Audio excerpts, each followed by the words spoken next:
Ele vai pelo que é mais gostoso, né? E nem sempre o que é mais gostoso é o mais saudável para ele. Do ponto de vista da saúde, não é legal esse sono cheio de acordadas, porque ele não tem sono contínuo. Não passa né? pelo sono profundo, que é o sono revigorador. Que restaura, que ele sonha, né? Então tudo isso, os hormônios vão sendo liberados durante esse tempo, os pais vão ficando super estressados, então o contato fica de muito pior qualidade, né? A tua paciência, o bebê também está menos aberto, menos disponível para o mundo quando ele está acordado, né? Então a gente tem que pensar sempre em processo e fazendo as coisas de forma muito paulatina. Mas a gente precisa puxar o freio de mão aqui, assim, Sim. ó.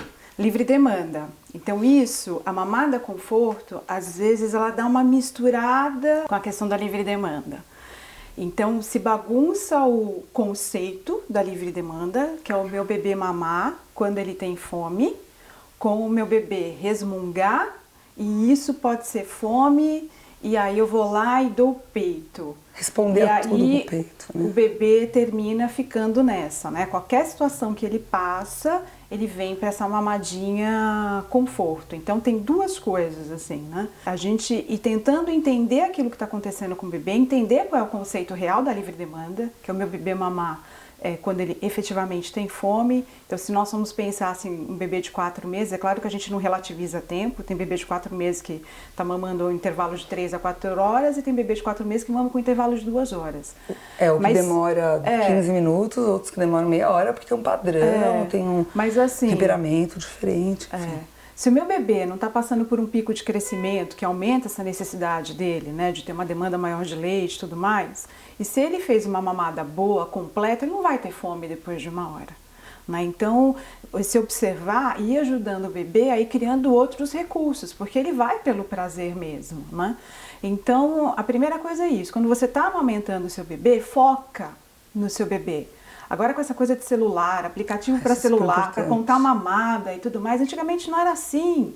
Eu vou perguntar para minha tia como é que era. Você colocava um clipezinho assim, um alfinete no sutiã e você sabia qual lado tinha dado. O troca-aliança de lado. E agora não, a gente vai lá, tem que relativizar o tempo e aí sai um gráfico do tempo de mamada.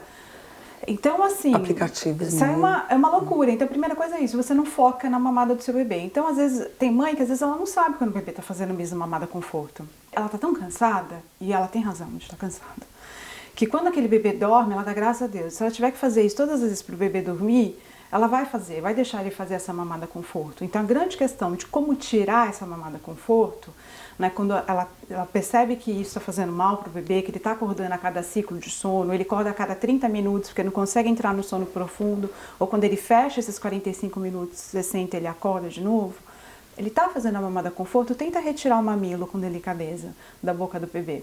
Se ele puxar com força, legal, ele tem que lembrar que ele está mamando, que é hora de comer. Né? Então aí ele vai puxar e vai sugar. Aí você percebeu que ele está de novo fazendo essa mamada conforto, retira de novo. Isso vai demorar um tempinho. Talvez você faça isso 10 vezes, 15 vezes. Né? E aí você vai dosando isso ali, né? Emocionalmente, com o teu emocional e o emocional do bebê. Né? Para você, ele ir entendendo que tudo bem, ele pode ficar um pouco no peito também para o prazer, mas adormecer no peito não está sendo legal para ele. Então essa é a frustração que essa medida, falando, né? A medida é essa, porque é o que eles falou, tem os acordos. Quando está tudo bem para a mãe, pro que está adormecendo o bebê, ficar ninando 5 minutos, se põe no berço ou põe na cama, enfim, ele dorme, ok, não tem problema. A questão é quando aqueles estímulos que você está dando, ao invés de ajudar o bebê, está atrapalhando, né? Porque ele está dependente disso e o sono dele não tá com uma boa qualidade, né? Então, não tem o jeito de dormir, de adormecer o seu bebê. Reconhecer o que tá indo bem e o que não está indo bem, tem que oferecer outras propostas, né? E retirar a mamada conforto é difícil para essa mãe, difícil. Né? Porque ela tá exausta, ela tá cansada demais. Então você falar para ela, ó, você vai ter que bater de frente ali com o bebê e esse bebê só dorme dessa forma, mas se tá funcionando, se ele dorme bem, continua, não tem problema. né? Não é para ser xiita, não pode dormir no peito, não pode dormir no colo, não pode dormir na cama dos pais, não é isso. Se funciona, continua, time que está ganhando não se mexe, né?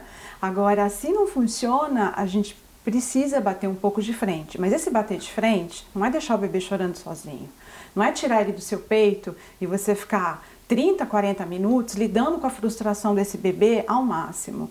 Não precisa disso, mas você vai brincando um pouco com isso aos poucos, conforme é possível, primeiro para você, né? Porque você que vai ajudar o bebê, né, a lidar com outras formas.